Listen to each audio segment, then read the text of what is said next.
correctly with the correct amount. D20 Radio, where gamers roll. www.d20radio.com.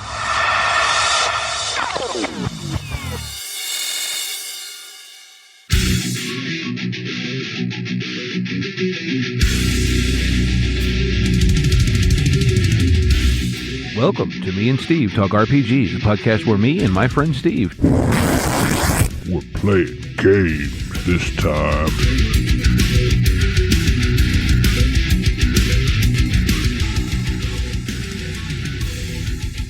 Hey folks, welcome back.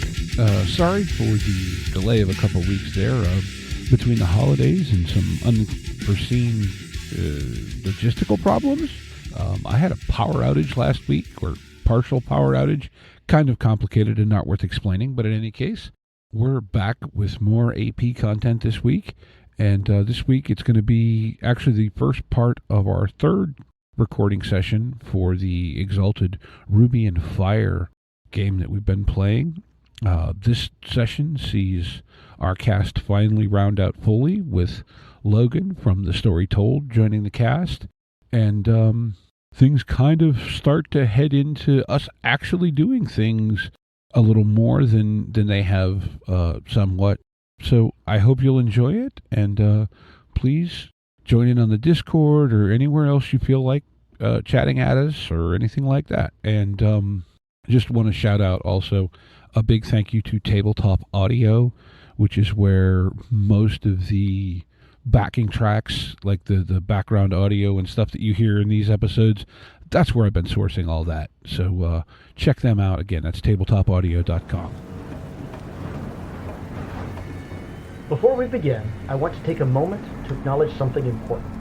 The setting of this campaign, Origin, is inspired by West African cultures, histories, and aesthetics. None of the players, and certainly not myself, have lived experience or even ancestry from that part of the world.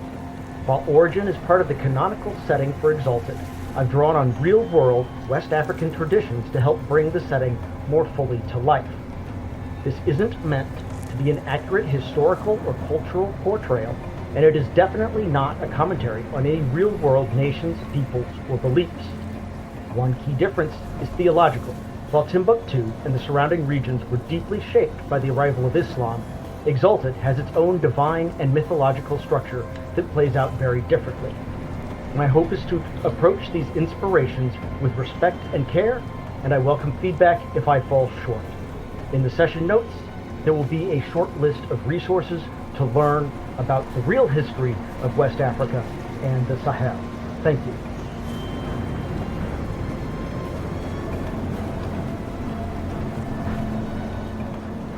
All right, I guess we can start playing then.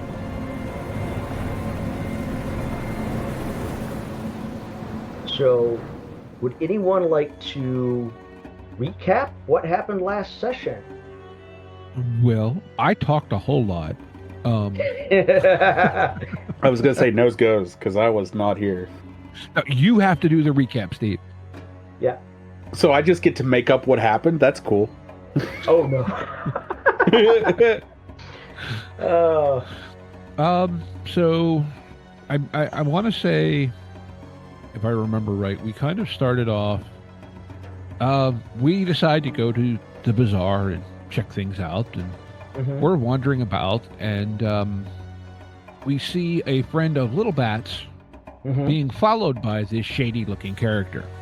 Yes. So Little Bat also notices this, recognizes his friend. We send tell Little Bat, yeah, take your friend somewhere, we'll try and waylay this guy. So Finn and Cyclone basically just try to get in his way and impede him, not actually have a confrontation, which leads to him being dead. Yes. Through information from Little Bat's friend, whose name I don't remember, although I think I have it written down somewhere. Toma Albaz. Yeah, Toma. There it is. He overheard a conversation at a tea house that we believe was between a gem merchant from Gem There was a woman involved and some guy who seemed to be from the desert, if my memory serves. Okay.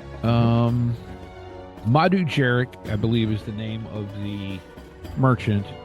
Anyway, we find all this stuff out. Turns out this friend of Little Bat's is also the child of one of the people of the Little Bat's uncle's council of, I don't want to call them subversives, resistance. The rebellion. Yes. The resistance. That's it. Okay. So we end up having a meeting with them, kind of back and forth a little bit, and they kind of decide that, well, you're powerful enough, we want you to help us, even though we're not sure we trust you too, is kind of the general vibe I got. At which point we then went and broke into the offices of the gem merchant, because we also learned that there's some sort of weapons being smuggled in a couple days. Guards have been paid off. You're leaving out the search of the boarding house. Ah, yes. We also searched the boarding house, which we got to from some stuff that was on the body of the would-be assassin, and essentially connected him, at least in my brain, to the gem merchant from Gem. Yeah, there was some pretty solid evidence in there. There was also his letter to his wife back home in Gem. Yeah, which I don't know if I said this out loud. I do intend to see that off appropriately in character. Yeah. Okay. So yeah, we also met Saelen. Yeah, that's, and we now have a opened vial of poison, if I remember correctly. Yeah. Yeah, and so that's pretty much everything I recall. What was the intent? And meanwhile, Parviz, Steve's character, got to was hanging out and having tea with a priestess, sort of a mid-level priestess, and that should be okay. Now, what were you guys' plans for this session? You remember? Well, I think partially because of the skills of the people involved, we thought Parviz might be able to glean some more information from these books.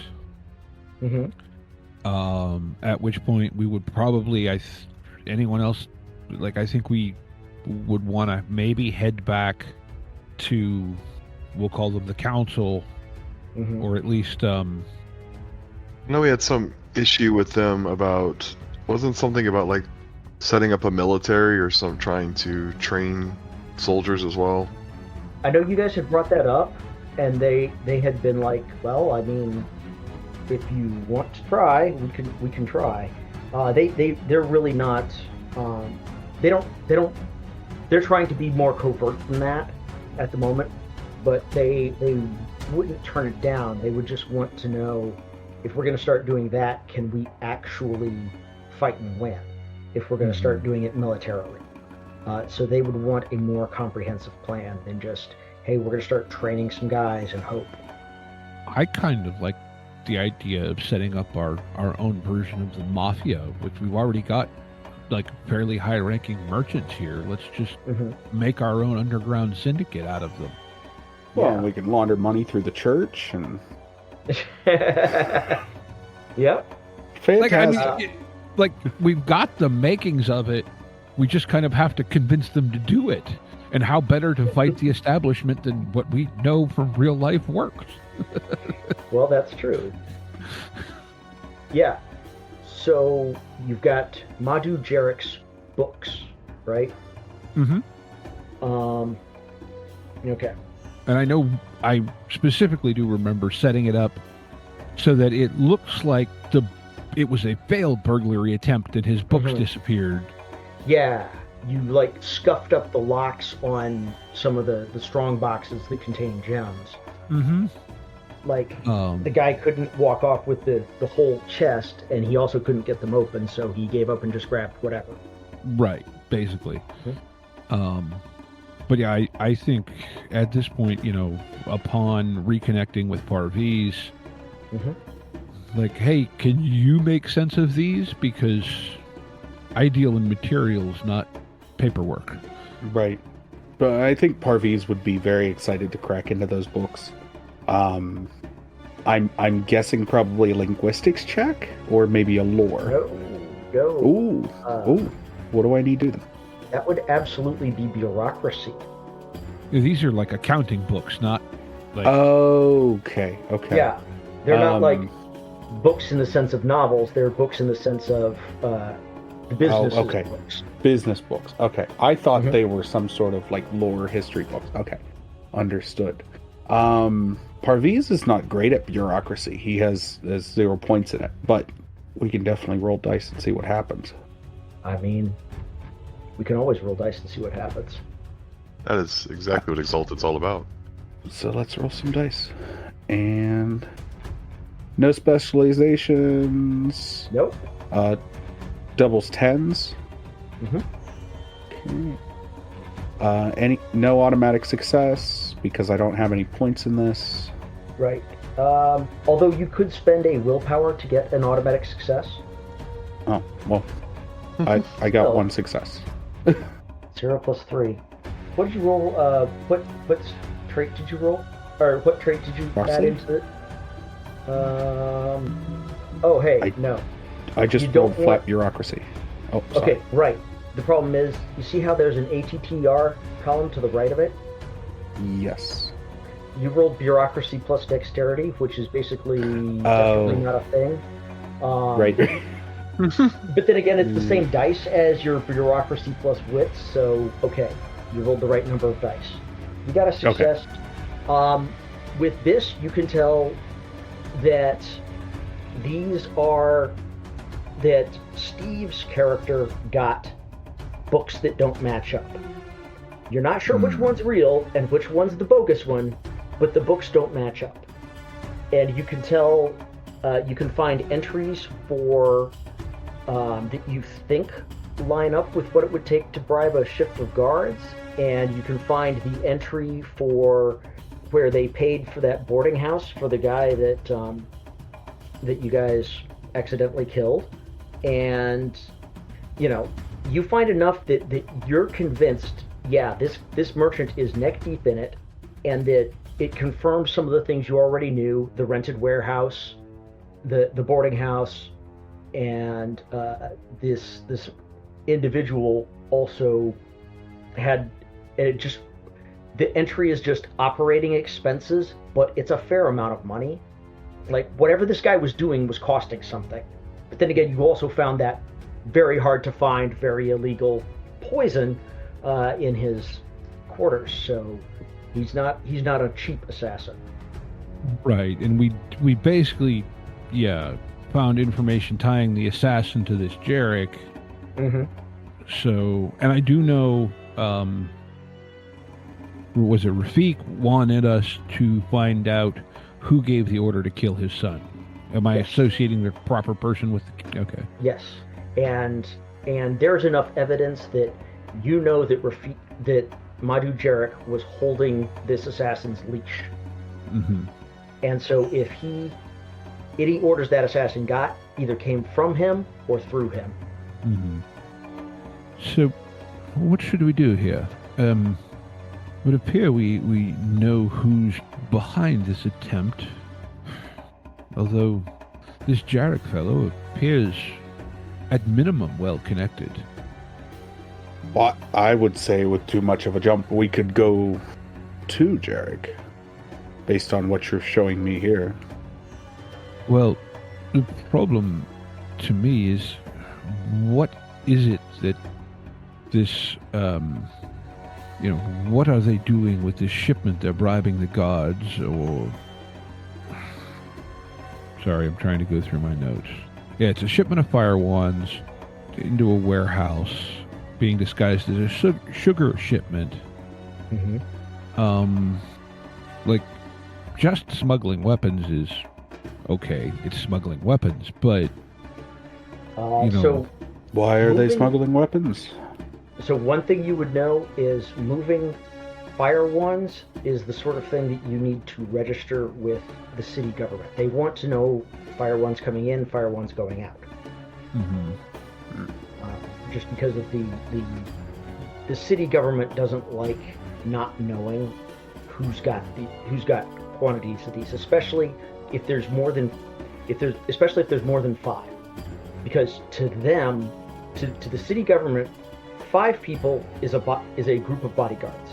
6 people or more is a cadre for causing trouble, and that is a group of mercenaries. That's the legal distinction. If there's 6 or more of you, you're mercenaries. So they really like to know about that sort of thing. And so what's the effects of a mercenary group being a lot more powerful than they were, because instead of axes, they've got flame wands? Or do we let them bring this shipment in and then steal it from them? That would be a pretty convincing arms for an army. Well, if nothing else, they clearly can't go reporting to the authorities that this batch of Stolen. illegally Yes. imported stuff is now missing. I'm not opposed to stealing illicit substances. Although theft is wrong, but... Well, depends. If you're preventing something bad, is it really wrong to take it? No. So, we know Jarek is up to something. I feel like perhaps we should investigate him further. He is out of character here for a second. Parviz is kind of into like gems and that stuff as well, correct? Like in my recollection, he's kind of the rich aristocrat of the group. I could be completely wrong here. No, that's, if you're talking original socioeconomic class, yeah, he wins. So him going to talk to a gem merchant, he could actually have that conversation where I'm going to stick out as I'm casing the joint. I mean, you'd be subtle about casing the joint, I'm sure. Yes, but like on the surface, right? You know? Mm-hmm. Well, it sounds like then I need to pay a visit to a gem merchant.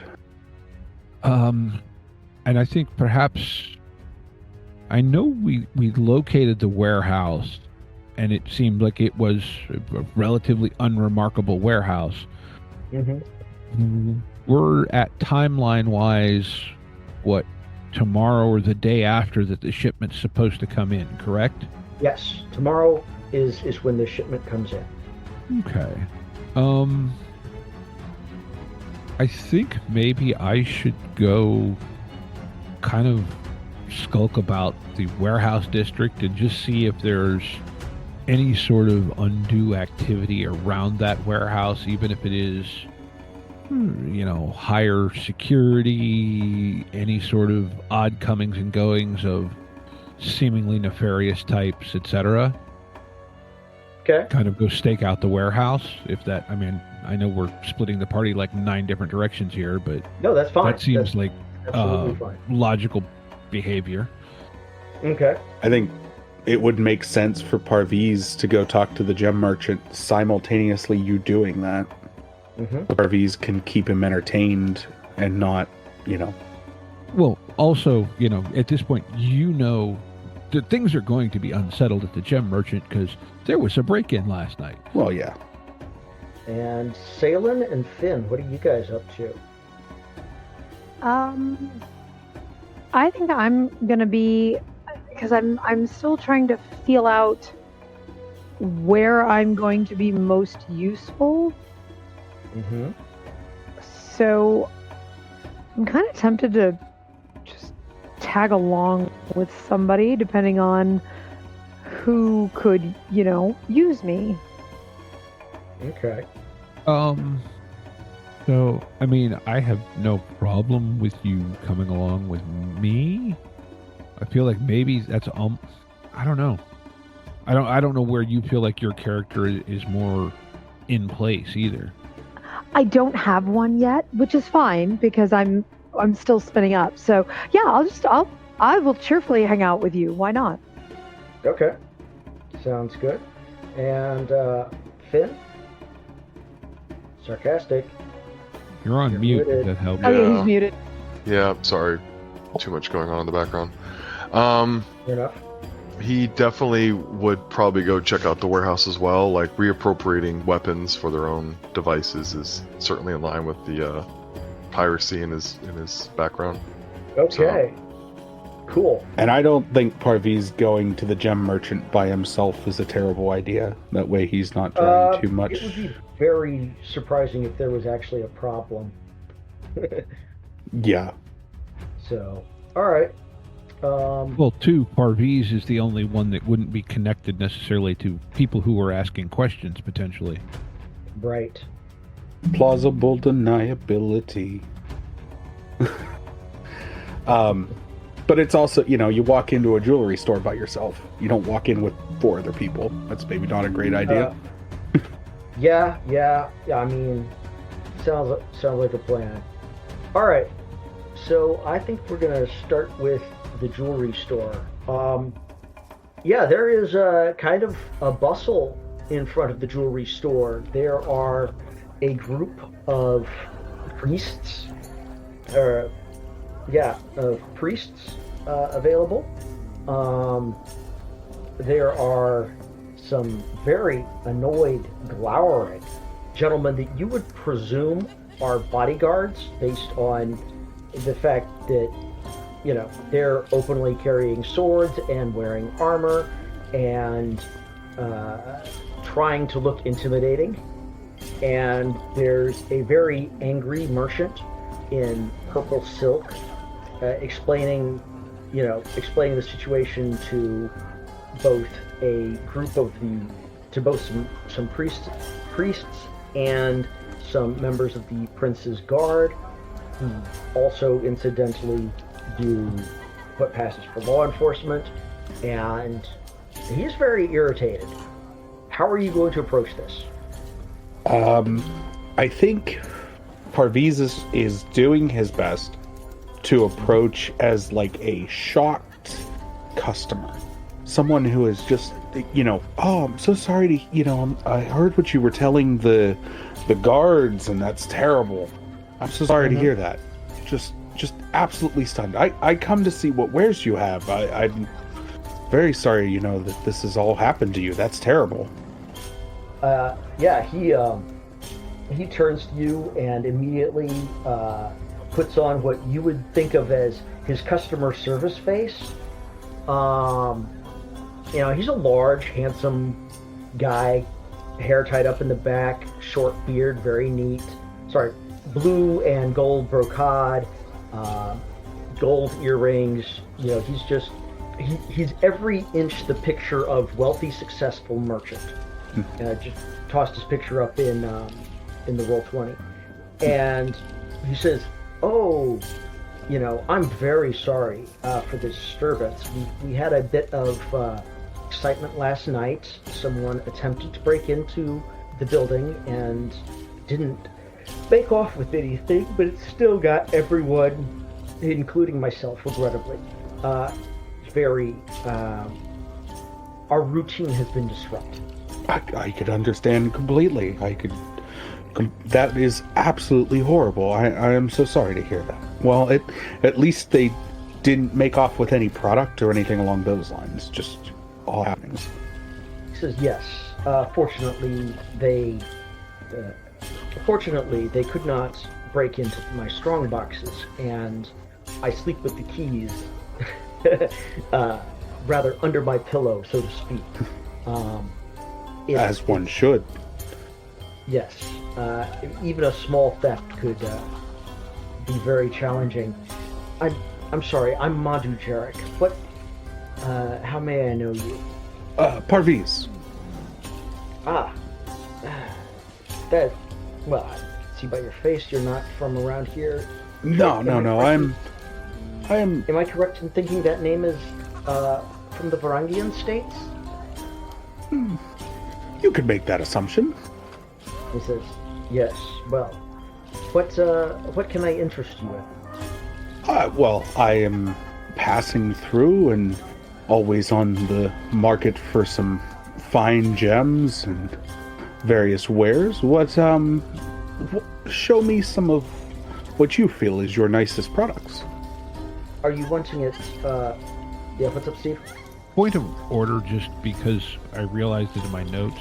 The one kind of identifier we had in connecting Jarek to all this was that bracelet of opals with a like a bracelet with opal flame pendants on it. I just want to make sure we mentioned that to Parviz ahead of time.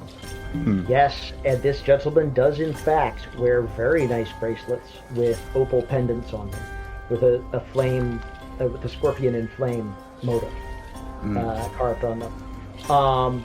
He says, well, are you in the market for cut stones or uncut stones? I do a lot of trade in uncut stones with the Gem Cutters Guild here.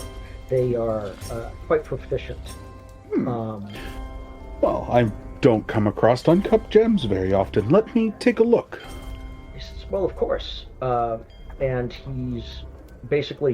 he's going to crack open some of the strong boxes. And he says, normally I have these out on display. But again, with the confusion, everything's behind schedule, my friend.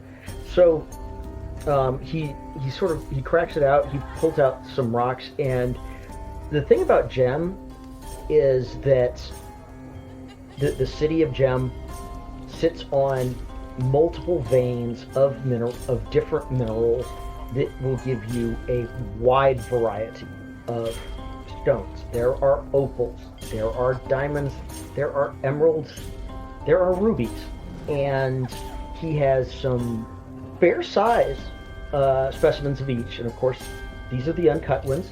So he's showing you some fair size ones.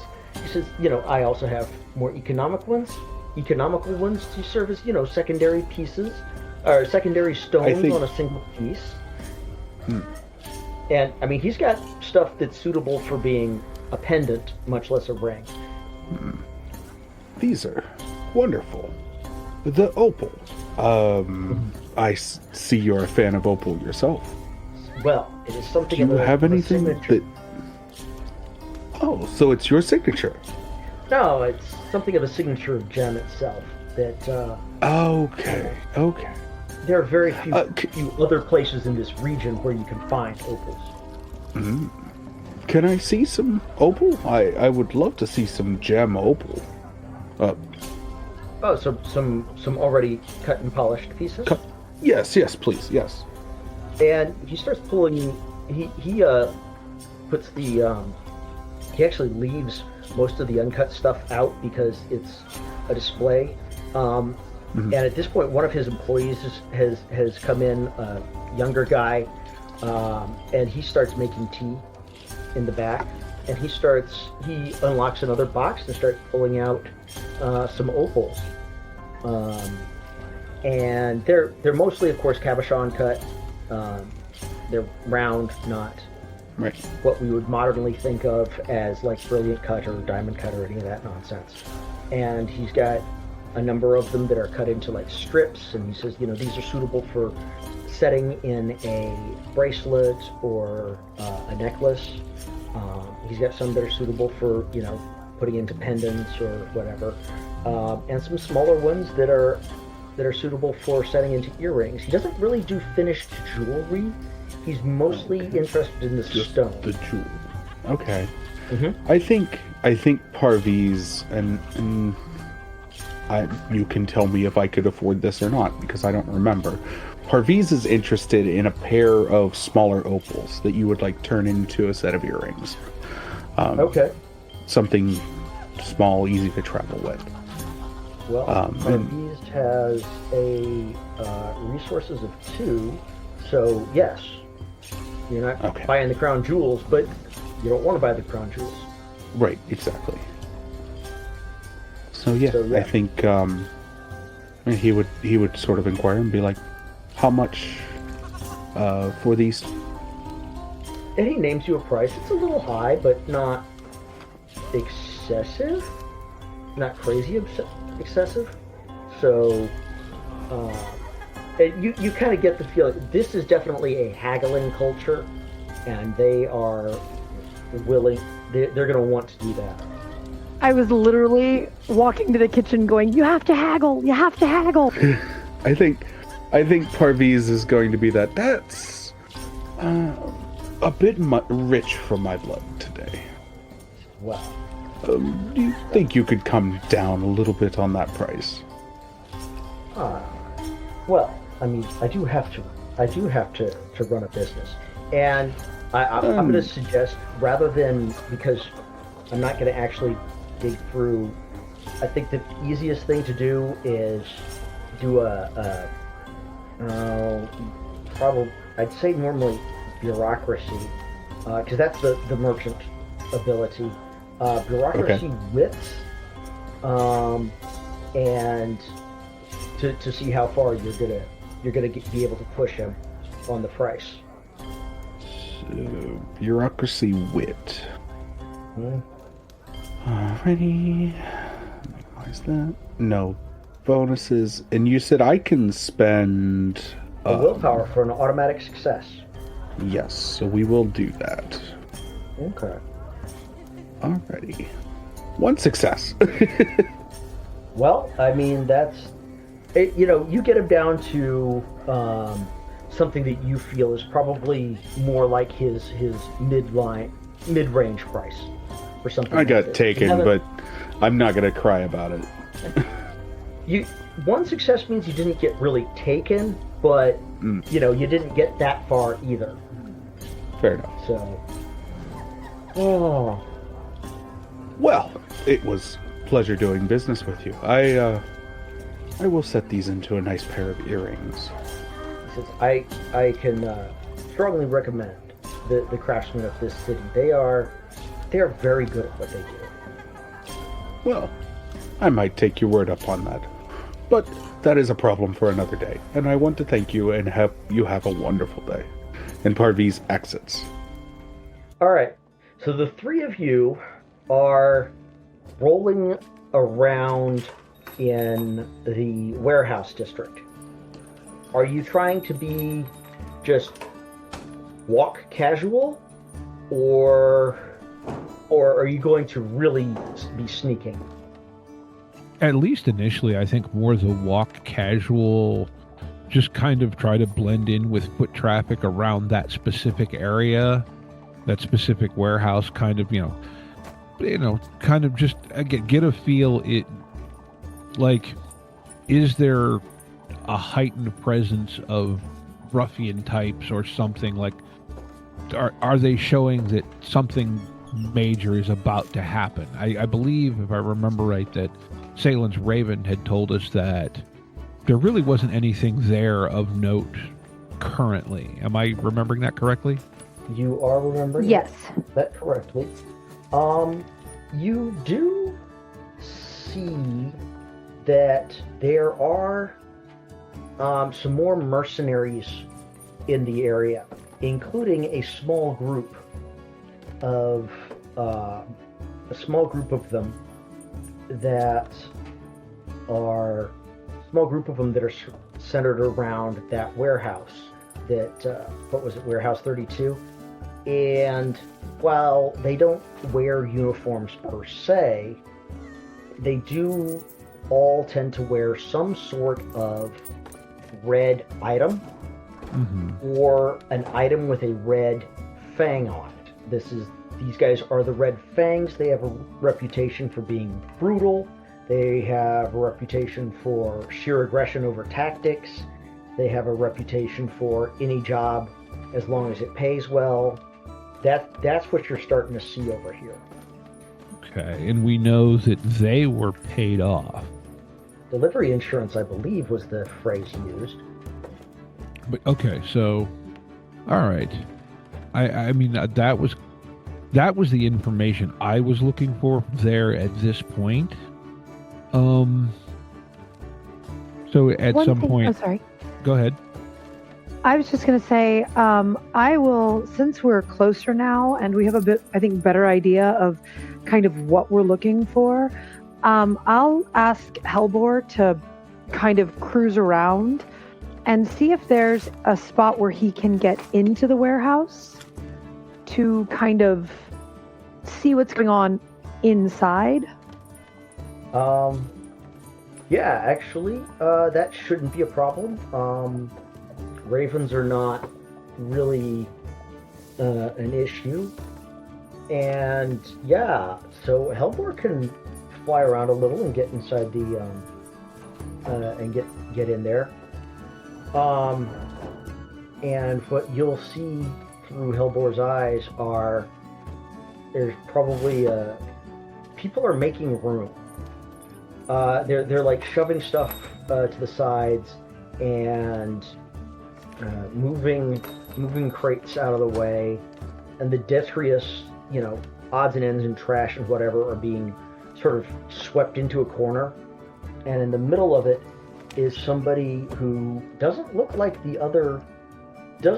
lot of these other mercenaries. He's definitely an Easterner, but he's wearing clean, well-maintained armor. He's wearing an old but serviceable cloak. He looks like he may have been somebody who fell down on hard times, not recently, but a while ago, and ended up with this group. He doesn't seem to quite fit in. And you'll notice that some other people that kind of look sort of like him are with the group, but they're all older. They're not the young recruits, so to speak. Okay. Now, are these also Red Fang adorned, or are these people... Yes, they are. They are all wearing the Red Fang insignia on their cloaks or painted on their armor or somewhere. Okay. So assuming you relay this information... Oh, of course. Yeah. I'm beginning to wonder if... Are these Red Fang actually the ones up to the mischief? I mean, it's one thing to pay off guards to get something delivered. It's another thing to pay mercenaries to do warehouse work. I am not as familiar with mercenaries as others might be, but if I'm not mistaken, if you pay them, they'll do almost anything you ask. But this does seem a bit wasteful. Mercenaries aren't cheap. Why would you have them doing scut work instead of hiring a crew of teamsters or stevedores to come in and do this? So Exactly. sounds like they're trying to keep this in-house. And by in-house, I mean as few people knowing as possible. Mm-hmm. What's the saying? 3 can keep a secret if 2 are dead. So it's obvious they're making ready for something to show up here. I wonder if we don't see if we can find out more about them and their activities from some of the locals, perhaps. I don't know. Clearly there's numerous bands of mercenaries here to do security, and these ones seem to be of less repute somewhat, but I wonder... I think I may have to try and see if I can find out some more information as to, do they have a base camp and maybe more on their reputation. Let me interject. Logan, you back? Yeah, I've been here. I'm cool. I'm good. Okay. Your character, having made it past the walls and sort of walking in the dock district, can Jen, Sarcastic, and Steve, each of you describe your character's physical appearance real quick? I'll go first. So, Cyclone is kind of average build, kind of lithe, but not, aggressively unremarkable, I believe, is the term someone used. Very utilitarian clothing. Noticeable thing probably is more his hair, as it is kind of this weird kind of storm cloud color with maybe some silver streaks in it. But aside from that, yeah, almost, I would say to someone of exalted nature probably does appear to be someone who knows what he's doing. And is, like, so to speak, on purpose average, not average because that's what they are. Is he carrying his weapon with him? Even hidden? I would say hidden. Yeah. He wouldn't carry that openly. Definitely not on doing something like this. But right. I don't think he likes to not have it either. Okay. Yeah, so he is carrying a chakram. Mm-hmm. All right. And he's carrying a what? I'm sorry. A chakram. Chakram. The got it. Weapon. And Seeing a warrior princess thing. Yeah. Sarcastic, what's your character? What's Finn look like? Well, Finn, like, kind of just as a counter to Cyclone, he very much stands out. He very much looks like he's not from the area. He very large beard, very large man. Has a nice little bit of a belly that's kind of dominates his midsection. Wearing a kilt that looks like it's been through some wear and tear. Not to say that he's not cleaned. He takes care of himself. He's a clean person, but the kilt is definitely significant to him and doesn't get a lot of time away from him. He does have a cutlass to his side. No other real apparent weapons. He is carrying what's the name of the weapon against Surush, but it is hidden, kind of tucked behind the waist, the chest part of the kilt. He is also, but in his free hand, he is carrying it's typical mug of like something to drink that he's grabbed from a local merchant. He does seem to have food or drink nearby at all times. But he definitely stands out. He's not someone that you would miss in a crowd. Mm-hmm. So and he's got a pale complexion, red hair. So in Exalted, most people would assume he's from the north, which they would be correct in this case. Yeah. In my mind, Cyclone vaguely resembles, I don't know the actor's name, but the guy that played the Iraqi on Lost. Okay. I don't remember the actor's name, but I don't know if you know who I'm talking about or not. Not a clue. Never seen Lost. But so long. I've seen it. The character's name is Saeed Hassan Jarrah, and he's played by Naveen Andrews. Okay. If I remember correctly, that is a gorgeous man. I certainly would not call him average looking. Yeah. I love this guy. Oh, I love this guy, and yes, he's gorgeous. Okay, there we go. And let's see, there's... Jen, if you would like to describe your character.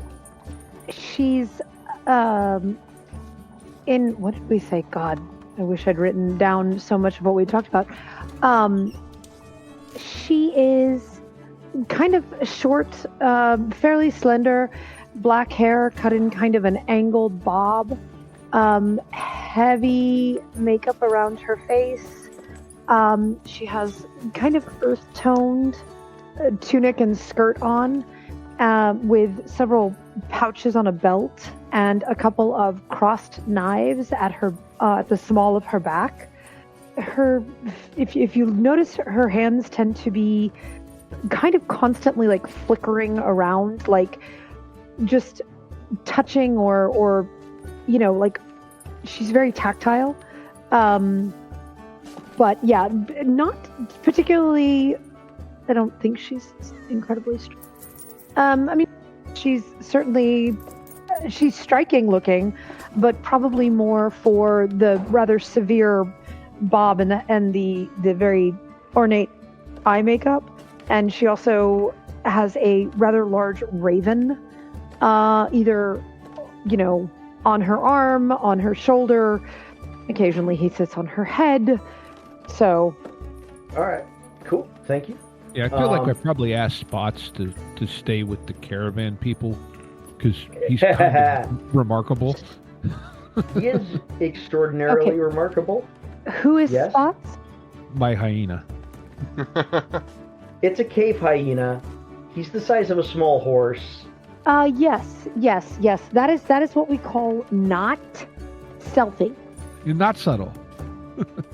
When Finn is no longer the most obvious person, you have a problem. So, yeah. So, Logan, do with that what you will. Feel free to join in at any point, because you should have connected three some of the dots in what I gave you earlier. Yeah, I'm reviewing that again right now. I will jump in very shortly. Okay. As Cyclone's talking about wanting to find out more, I will have Finn kind of lean down and be like, I could try to get a job. That's not a bad idea at all. You certainly look the part. I'm not sure how to take that, but we'll go with a compliment. You look big and soldiery. Well, I guess the best way to apply for this position is to just go up and make friends. All right. So you're going to attempt to go up and approach the Red Fangs? He will walk up there. He's not going to try to look intimidating so much. I don't know if he can help that as much, but he's going to approach them and with his drink and, hello, I'm wondering if you guys are, you seem to have a bit of a job here. Do you need any additional help? Always looking for some work to do. One of them looks at you and says, "This is a job for us. We're not taking any outsiders right at the moment. If you're looking to join the company, well, you probably want to go talk to the." And he just sort of gestures at the guy who doesn't seem to fit in. You could go talk to the captain. All right. Do you So, I mean, he kind of gestured back to where he is, correct? Mm-hmm.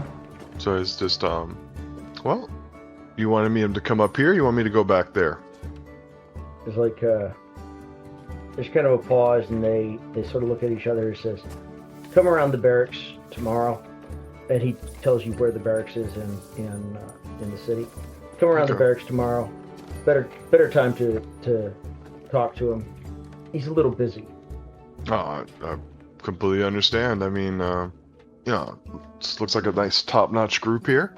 Got things in order. All right, I'll be there tomorrow. He's trying to give a good impression, be cordial as he, possible crewmates. Mm-hmm. So he'll kind of drink his have his drink. He's like, I'll try and bring some ale with us.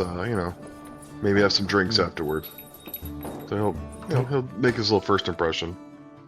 Okay. Anything else you folks want to do? Not quite yet. Well, that accomplished half of what I was thinking of trying to find out. Much more simply than I would have tried.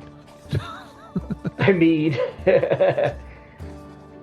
I think I would still like to kind of, as something later in the day, kind of try and, scope out find a call it local watering hole and try and get a read. Like, we've already kind of gotten the impression that the Red Fang are viewed as kind of the unscrupulous side of this whole mercenary police force. Yeah. Mm-hmm. But maybe see if kind of overhear any more sort of, kind of one of those prodding conversations, not probing, so to speak. Okay. Like trying to see if can kind of coax someone who's a little disgruntled to give a little more information than they might normally, maybe buy them a few drinks, that kind of thing. So, yeah, there are some local, as is the custom in places where you have a lot of workmen doing thirsty work, like loading and unloading camels, or moving stuff from one warehouse to the other. There, you can in fact find a drinking establishment that serves beer, and there are some people in there, probably chit-chatting or whatever, and it doesn't take too much in the way of prodding to get them to talk a little bit about kind of thinking of leading with like, hey, what's with the mercenaries doing warehouse work? Oh yeah, that'll get I don't know, I don't have any desire to be anywhere near those guys. They're not they're not to be trusted. They're dangerous. They're undisciplined. And, it's a keep your women and children away from them. If I didn't have to be down here today with these assholes being so active, then I wouldn't be. And then you start getting into, well, I heard they burned an entire village down for being behind on their rent payments, and then it turns into, well, I heard that they, tortured an old woman to death because she was behind on her rent, and it gets. You definitely get the idea that these guys are not these are not honorable mercenaries. These are not Boy Scouts. Yeah. These are thugs for hire, not extra soldiers. They are rental thugs. Any sort of anything kind of in regards to them, how do I want to say that? Like, obviously just them doing warehouse work is weird, but yeah, they would basically say the only reason that would happen is if something was going down and they were providing security for it, but they didn't want anyone else involved. And one guy even says, normally I'd expect them to just, grab a dozen people off the streets and tell them to sweep the warehouse or they'll break their legs. Mm-hmm. That's what I'd expect the Red Fangs to do. So this must be a big deal, but I'm not. Beyond that, I don't want to know what's happening. Can I kind of steer the conversation into a direction of getting any sense of interactions between the Red Fangs and any other mercenary groups? Like, is there animosity there, or just typical rivalry? There is some rivalry. A lot of the groups don't seem to particularly get along great.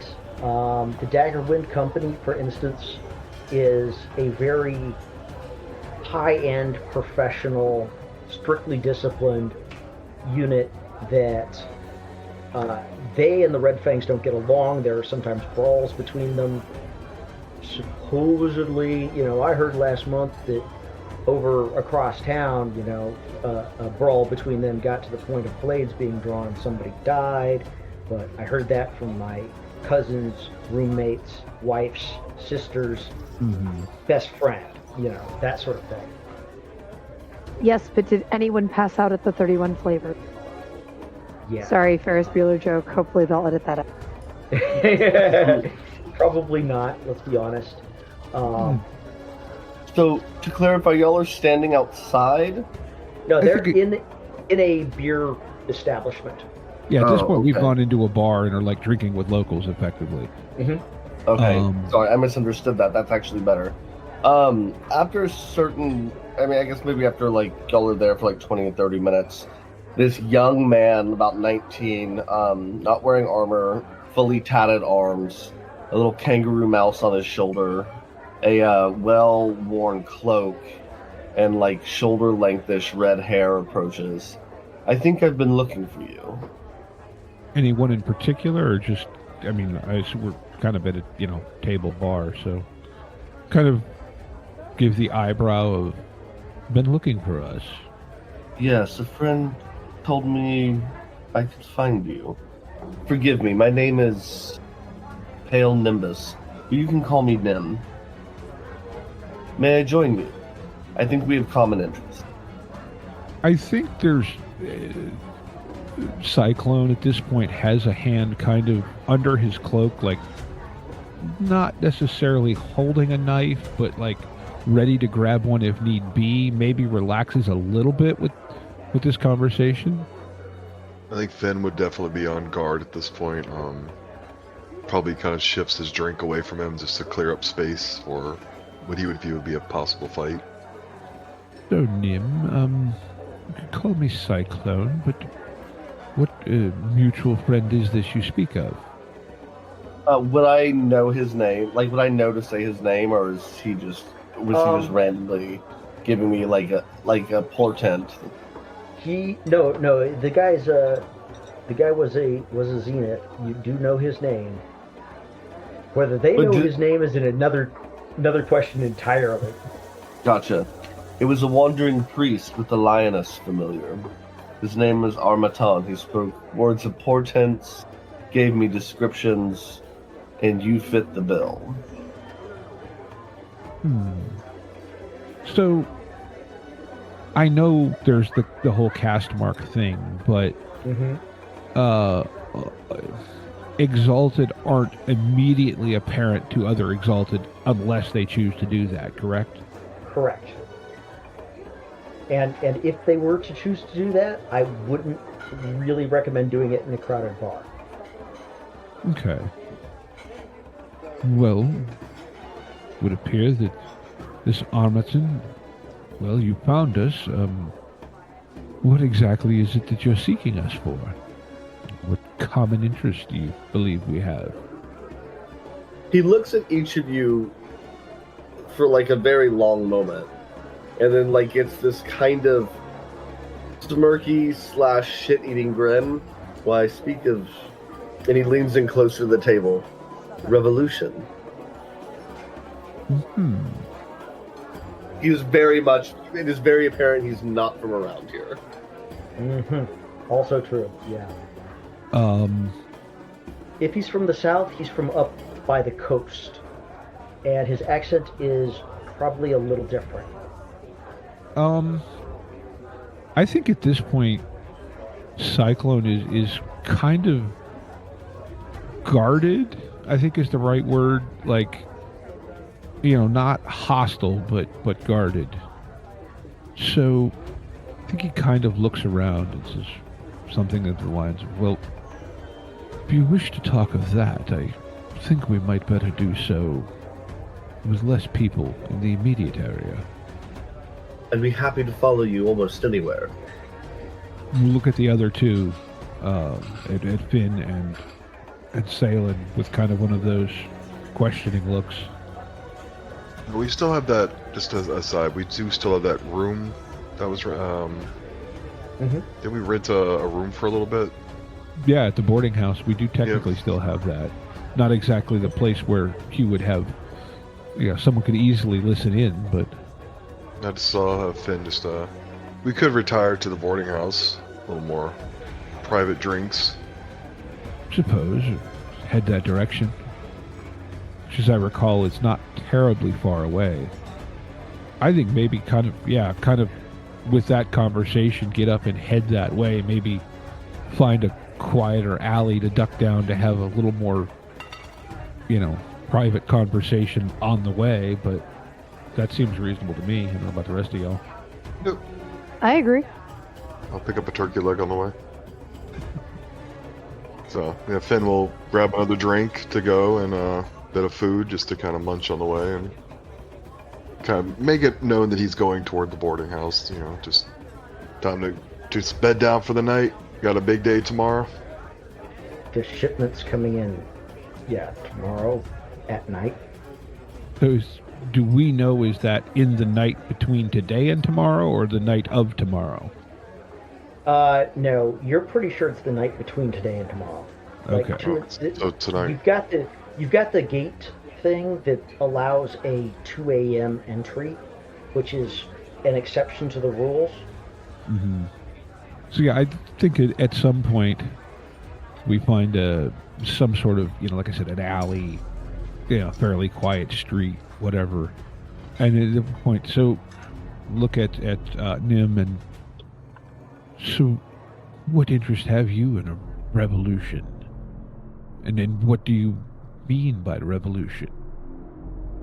Well, I will choose to speak candidly, because if you're not who I'm looking for, then I really must depart.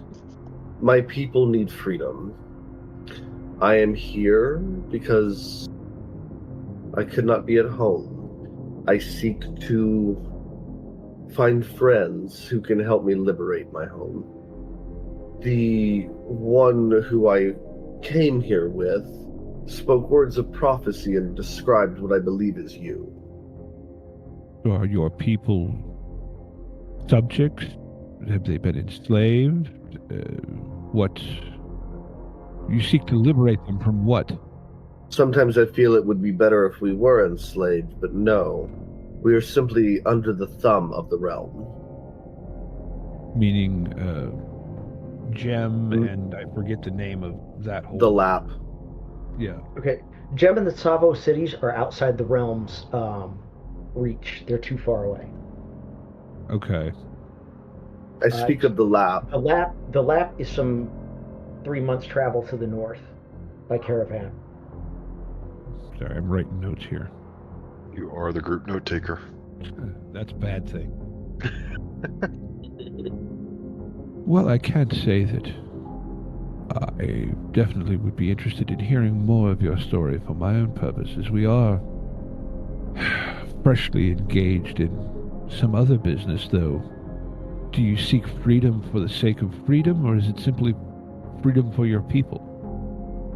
I seek freedom for my people, and if it would perhaps assist you in trusting me, perhaps I could aid you in whatever task you are doing here. So, I think to not, speak it out in character, because my memory and notes aren't going to provide for good conversation. I will give a brief overview, leaving out names, of the fact that we are at this point engaged in activities to try and displace the gem rulership of the region, specifically this city, because some locals believe that that is inhibiting the actions of the gods. Does that sound along the lines of what I'm understanding here in character? Yeah, that's about right. Okay. And, well, in the moment, it appears that one of the mercenary groups that is, well, a police force within the city, is actively involved in smuggling in a large shipment of fire wands for purposes we don't understand. Are we trying to intercept these fire wands or destroy them? Kind of look at... About this time, Steve, your character has made his way back to the boarding house and found the other 3 members of his group in a conversation with somebody he's never met before. Right. Parviz is going to walk into the room, sort of a tall white man with a goatee, white hair, ornate dress, sort of a gold embossed and very ornate robes, and just quietly, I'm sure there's tea, he'll quietly pour himself some tea, wait for a lull in the conversation, and go, "Hello, my name is Parviz. Would someone like to introduce new friend, or..." I suppose I can introduce myself. My name is Pale Nimbus. You can call me Nim. I am from the Lap, seeking allies and friends. I was given words of prophecy. I believe you fit the bill. We are now trying to discern if that is true. Oh. And then he gives you just a very, very, very charming smile. Very charming. Parviz returns the pleasant smile and, you found good company then. And he just pours his tea and sits down with the rest of them. I hope so. You do notice there is something large under his cloak, kind of like all of his lower back, but you can't tell what they are. It is an artifact weapon, but he has them kind of hidden and concealed. Fair enough. So, I guess at this point, do we catch Parviz up on what we found at the warehouse? I think as you're doing that, Parviz is like, "Oh, you're one of those kinds of friends." Understood. Well, I think, yeah. At that, after you've talked about the warehouse, Parviz produces the 2 opals. And I went and paid our gem dealer a visit. And what was going on there? A little bit of chaos? Quite a bit of chaos. Armed security. Just such the weirdest break-in. They didn't steal anything, though. I think there's a little bit of wry smirk that comes across Cyclone's face at this point.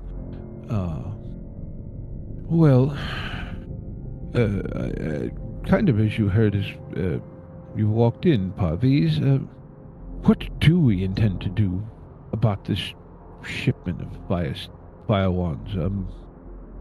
I feel that if they were to be misplaced during transit, that no one would be able to raise a stink.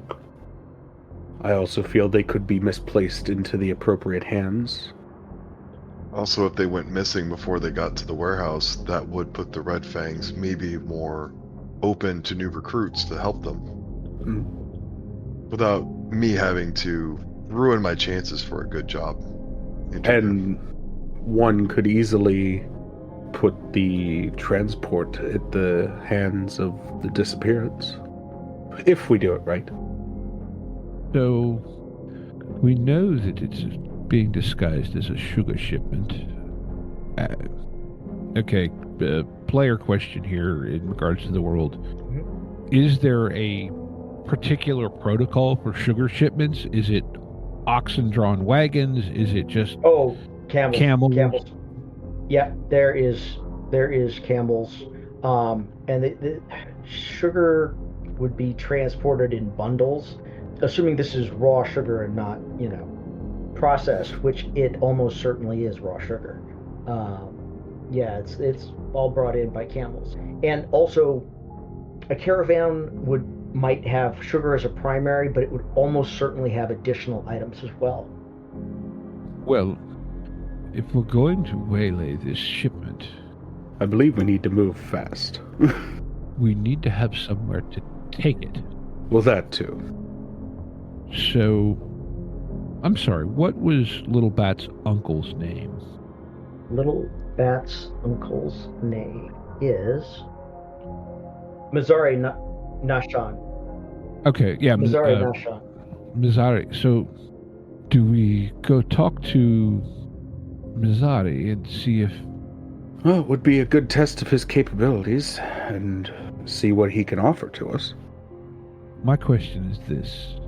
I think we can disrupt and at least partially waylay the shipment fairly easily, but, well, herding a caravan of camels to a different location is not going to be subtle. I have... Have you met Parviz? Just now, yes. Parviz is not very subtle. I'm not known for my subtlety either. Yes, what is your question? Perhaps rather than disrupting the shipment itself, we might consider disrupting the company of fellows that is supposed to receive said ship. Like how you think. If this company is indeed a group and they are preparing for a job this evening, it is entirely possible that they will be dining together. And it would be truly a shame were that food to be, shall we say, disagreeable for their stomachs. I mean, if half of them are in the latrines, or 3/4 of them are in the latrines, it makes it very difficult, no matter how the shipment is arriving, it makes it very difficult to process it. That's subtle. We could also just, at least all outward appearances, make it look like it's legally ours, and just walk right out with it. I could perhaps point you in the direction of someone who could be influenced or bribed, if you're interested. Well, these Red Fang have already been paid off for the shipment that appears to be coming to them,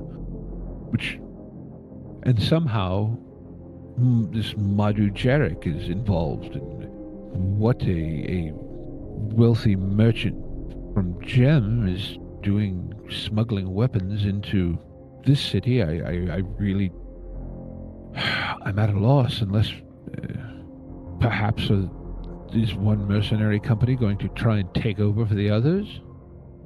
That does tend to be how that works, Tadhan, but I don't know. I do. So, Look, my initial thought was to have spots spook up the caravan and, disrupt it that way and then divert them, but that doesn't... You can't exactly hide a train of camels going through a city. I like this idea of disrupting the receiving, though. Then perhaps in that chaos we can do something with the goods themselves. We mentioned that the Red Fangs are not a popular group, right? Apparently not. Wouldn't be hard then to throw the blame on one of these other mercenary groups and sow further chaos in this city. You also may know someone who has access to a warehouse. I think we definitely need to go talk to Mazzari at this point, because that, regardless of what we do, we need space to put our newly acquired things, even if temporarily. Question: the area where we went to with the old temple, where is that relative to the gate that they're to be coming in? The which old temple? The one where we went and got the stuff in the tomb. Yes, the tomb. I'm sorry, not temple. Okay, yeah, that is to the west. You could get there through the gate that they're going through, but it's not the natural route. It's not the most direct route. Okay. Because the thought had also been potentially waylaying them or sowing some confusion outside and diverting things outside the city, but that doesn't seem practical. The tomb might be a good place to at least hide the fire wands, though. We could put the rest of the stuff into the warehouse, but the fire wands in particular. Mm-hmm. I don't see a next step that doesn't involve talking to Mazzari, though. Okay. No. Unless anyone else does. You know where Mazzari is. Yeah, I mean, at this point, so we've got just to kind of recap what we're looking at. So we've got disruption of the caravan, poisoning of the Red Fangs, and also discuss with Mazzari the use of his warehouse. Yeah, I think Parviz is definitely cool with everything that the plan has been. So we're going to try and talk to, or I know we're trying to make a plan so far, but I'm assuming we're going to talk to Little Bat's uncle, Narviz, and then we will take care of the receiving end. That sounds perfect on Parviz's end. He has no problem with that. And yeah, I think from there we just intercept the package and go. Yeah, so I think, that sounds right. And do keep in mind, this is all happening at 2 a.m, and there's probably not going to be a whole ton of witnesses, which is why they're coming in at 2 a.m. So most people are going to be unconscious. So anyway, I think the first step is going to be poisoning, because that's going to be on a timetable. Like, we need to get that to them before they eat, like while they're eating. So that's probably Cyclone and the good doctor here to try and sneak that into them and find out where they're eating and sneak that in. That seems reasonable.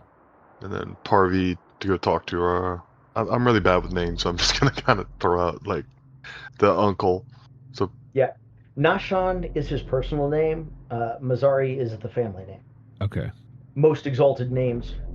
And origin, it's fun because not all families do it that way.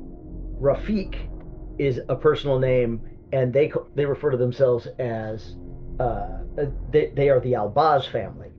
So it bounces back and forth. So I mean, I think our friend Parvi can go talk to the uncle. Absolutely. Perhaps I can accompany you there to offer my assistance, be that mental or physical. Parviz nods and says, "We'll head out here shortly." All right. So, who else is going to talk to Uncle? I think me and Logan, unless somebody else wants to come along. Okay. Yeah, I am actually no. And one thing that my character will be doing, I'm actually going to be trying to figure out like where the Red Fang's headquarters are, and kind of getting an idea of, is this something where I can go spike a couple of wine barrels? Is this something where I need to arrange for a bunch of street urchins to provide a distraction so I can slip into the kitchen? Well, my character... Well, I'm sorry, not to interrupt you. Apologize. No, go ahead. An easy one might be my character's trying to make a good impression. You already talked about bringing them some drinks. Come in there with a few casks of ale. Well, yeah, but, hey. Well, we know where the barracks are, though. Yeah, we know the barracks are. You got. Mm-hmm. And, hey, he's trying to get a job. You want to be... got to early bird catches the worm. Hey, it's nighttime. Just bring in some drinks. Think of I mean, it might be a little desperate sounding, but wait a sec. Didn't you mention something about paperwork that would imply that the shipment was ours? If someone can do a quick bill of sale, and we can get some. What time of day is it now, John? It's about lunchtime. Okay, great. We have time for this then. Basically, what I want to do then is I want someone to gin up a bill of sale for some barrels of small beer, whatever you would drink instead of water at dinner. Mm-hmm. And only a little bit better than like average. So, they're like, hey, but basically saying, hey, this is, I have this delivery for you. And if they're like, well, we didn't order it, then have someone be like, look, this is what the bill of sale says. Take this shit. All right, it's already been paid for. I'm not taking it back to my warehouse. And then hopefully they'll break into it at dinner or something like that. That's, and I may be trying to be too sneaky, so. Okay. That works. I'm just trying to keep track in my head. Who is doing what now at roughly lunchtime? I am going shopping for stuff I can add to beer to give people a very bad evening. Excellent. You are going shopping for medicinal herbs with the intention of misusing them.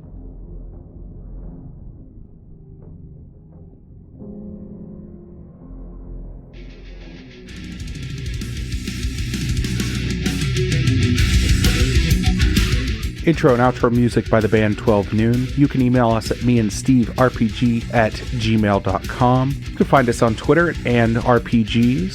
Find us on Facebook at Me and Steve RPG Podcast. On Discord at Me and Steve RPGs. And as always, all of these links are in the show notes. Thank you, and be kind to one another.